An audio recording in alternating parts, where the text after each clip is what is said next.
மக்களே, Bigg Boss season 8 Tamil finale week 15வது வாரத்தில் வந்து பார்த்தீங்கன்னா இருக்கும். இப்போ எல்லாருக்குமே வந்து பார்த்தீங்கன்னா இன்னும் 2 நாள் தான் இருக்குது. அதாவது 3வது நாள் இரவு வந்து பார்த்தீங்கன்னா யார் அந்த கப்பை கையில் தூக்க போகிறாங்க அப்படிங்கிற ஒரு விஷயம் நடக்க போகுது. இப்போ எல்லாருக்குமே யார் டைட்டில் வினர் ஆக போகிறா, நம்ம ரன்னராக இருந்துகிட்டு இருந்த ஒருத்தர் வந்து பார்த்தீங்கன்னா எவிக்ட் ஆகிட்டாங்க. இந்த மாதிரி கேள்விகள் நிறையா இருக்கும். அது எல்லாத்துக்குமே இந்த வீடியோவில் வந்து ஆன்சர் கிடைக்கும். அஃபிஷியல் அண்ட் அன்அஃபிஷியல் ஓட்டிங் வந்து பார்த்தீங்கன்னா இப்போ வந்து நம்ம பார்க்க போகிறோம். என்ன டிஃபரன்ஸ், யார் எந்தெந்த ரேஞ்சில் இருக்காங்க அப்படின்னு தான் பார்க்க போகிறோம். வீடியோக்குள்ள பொறுத்த முன்னாடி நீங்கள் நம்ம சேனல் புதுசாக பார்க்குறீங்கன்னா இந்த மாதிரி exclusive and live update, voting அப்டேட்டுக்கு நம்ம சேனல் மறக்காம சப்ஸ்கிரைப் பண்ணிட்டு வீடியோக்கு ஒரு லைக் கொடுத்தீங்க அப்படின்னா எனக்கு ஒரு பெரிய மோட்டிவேட்டாக இருக்கும். மறக்காம லைக் பண்ணி சப்போர்ட் பண்ணுவீங்க நம்புறேன்.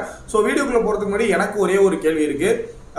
இந்த வீட்டுக்குள்ளே இருக்கிற இந்த டாப் 6 பிளேயரில் யார் வந்து பார்த்தீங்கன்னா டைட்டில் அடிச்சா நல்லா இருக்கும் அப்படின்னு நீங்கள் நினைக்கிறீங்க, இவங்க டைட்டில் போனால் டிசர்வ் அப்படின்னு நீங்கள் நினைக்கிறீங்க அப்படிங்கிறத மறக்காம கமெண்ட்ல போட்டு விடுங்க. சரியா? ஃபர்ஸ்ட் அன்அஃபிஷியல் ஓட்டிங் ரேஞ்ச் எந்த ரேஞ்சில் யார் இருக்கா அப்படின்னு வந்து பார்த்துடலாம். அன்அஃபிஷியல் ஓட்டிங்கில் வந்து பார்த்தீங்கன்னா முதல் இடத்துல எப்பவும் போலதான் அவங்க அம்மா முத்துக்குமரனோட அம்மா வந்து வீட்டில் சொல்லிட்டு போனாங்க இல்லையா, முத்து ஐயா எங்கே போனாலுமே வந்து பார்த்தீங்கன்னா ஜெயிச்சுட்டு தான் வருவாப்புல, ஒரு இதில் இறங்கினா ஜெயிச்சுட்டு தான் வருவாப்புல அப்படிங்கிற மாதிரி. இதுலேயே வந்து பார்த்தீங்கன்னா அந்த ஓட்டிங்னு இறங்கினதுலேருந்து வந்து பார்த்தீங்கன்னா முதல் வாரத்தை தவிர்த்து பார்த்து எல்லா வாரத்துலையுமே வந்து பார்த்தீங்கன்னா முத்துக்குமரன் முதல் இடத்துல தான் இருந்திருக்காப்புல. சரிங்களா? முதல் இடம் லாஸ்ட் கொஞ்சம் வீக்ஸாக வந்து பார்த்தீங்கன்னா முதல் இடம்ங்கிறது அசால்ட்டாக தக்க வச்சு போயிட்டு இருக்காப்புல. முதல் இடத்துல முத்துக்குமரன் 50% ஓட்டுகள், 52% ஓட்டுகள், கிட்டத்தட்ட 1,70,70,000 வாக்குகள் வாங்கி முதல் இடத்துல இருக்காப்புல. அன்அஃபிஷியல் ஓட்டிங்ல 100% ஓட்டுகள் 52% முத்துக்குமரன் மட்டும் தான் வச்சிருக்காப்புல. இரண்டாவது இடத்துல சௌந்தர்யா இருக்காங்க, 67,181 ஓட்டுகள் இருக்காங்க. மூன்றாவது இடத்துல விஜய் விஷால் இருக்காப்புல, 45,857 ஓட்டுகள் இருக்காங்க.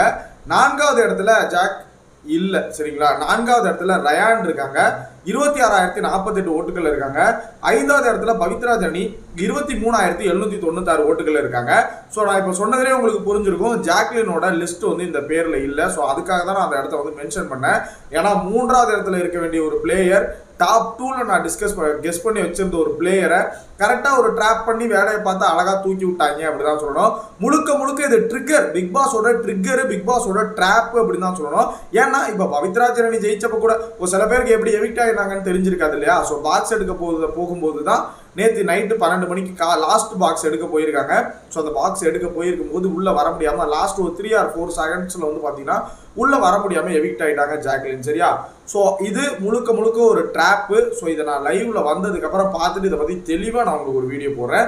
இப்போதைக்கு அன்அஃபிஷியல் ஓட்டிங்ல ஜாக்லின் பேர் எடுத்துட்டாங்க. அதுலேருந்தே நம்ம தெரிஞ்சுக்க வேண்டியதா ஜாக்லின் எவிக்டட் அப்படின்னு. சரியா? அதே மாதிரி அபிஷியல் ஓட்டிங் எந்த ரேஞ்சில் இருக்குன்னா, அபிஷியல் ஓட்டிங்ல ஒரு சின்ன சேஞ்சஸ் இருக்கு, மற்றபடி பெருசா எதுவுமே கிடையாது. அபிஷியல் ஓட்டிங்ல முத்துக்குமரன் தான் முதல் இடத்துல இருக்காப்ல. இரண்டாவது இடத்துல சௌந்தர்யா தான் இருக்காங்க. தேர்ட் பிளேஸ்ல அதே விஜய் விஷால் தான் இருக்காப்ல. ஃபோர்த் பிளேஸ்ல வந்து பாத்தீங்கன்னா பவித்ரா ஜனனி இருக்காங்க. அன்அஃபிஷியல் ஓட்டிங்ல வந்து பாத்தீங்கன்னா பவித்ரா ஜனனி தான் லாஸ்ட் இருந்தாங்க. பட் இப்போ அபிஷியல் ஓட்டிங்ல வந்து பாத்தீங்கன்னா பவித்ரா ஜனனி தான் 4th பிளேஸ்ல இருக்காங்க. 5th பிளேஸ்ல ரயான் இருக்காங்க. சரிங்களா? 4th பிளேஸ்ல இருக்கக்கூடிய பவித்ரா ஜனனி இங்க மாறி இருக்கிறது காரணம், இங்க எப்படி வேணா ஓட்டு போடலாம், சில பேர் முட்டு கொடுத்து மாத்தி ஈத்தி ஓட்ட போட்டு கிடப்பாங்க. சரிங்களா? சௌந்தர்யாவுக்கு ஓட்டு போற ஆட்கள் ரயானுக்கு ஓட்ட போட்டு முட்டு கொடுத்து ஏற்றி கிடப்பாங்க. பட் அந்த அளவுக்கு அங்க வந்து அபிஷியல் இல்லை. சரியா? உங்களுக்கு ஒரே ஒரு கேள்வி இருக்கும், எனக்கு வந்து முத்துக்குமரன் ஓட்டு ஓகே, சௌந்தர்யா ஓட்டு ஓகேப்பா, விஜய் விஷால் எப்படிப்பா தேர்ட் பிளேஸ்ல இருக்கான் அபிஷியல் அப்படின்னு சொல்லிட்டு. ஆமா மக்களே, ஃபர்ஸ்ட் இருந்த ஓட்டுகள் குறைஞ்சது கரெக்ட் தான். பட் இப்போ என்ன நடந்திருக்கு அப்படின்னா, வீட்டுக்குள்ள வந்து அன்சிதாலாம் ஒரு நல்ல ஒரு ரிலேஷன்ஷிப் வந்து விஷால்கிட்ட காட்டின உடனே அன்சிதாவோட முட்டு கொடுக்கவர்கள் எல்லாம் இருக்காங்க இல்லையா. அவங்க எல்லாம் யாரெல்லாம் அன்சிதாவுக்கு முட்டு கொடுத்துட்டு கிடந்தாங்களோ அவங்க எல்லாம் இப்போ வந்து பாத்தீங்கன்னா விஷாலத்தானுக்கு வந்து பாத்தீங்கன்னா முட்டு கொடுக்க ஆரம்பிச்சிட்டாங்க அப்படிதான் சொல்லணும். அன்சிதாவோட ஃபேன்ஸ் வந்து பாத்தீங்கன்னா விஷாலுக்கு ஓட்டு போட ஆரம்பிச்சிட்டாங்க.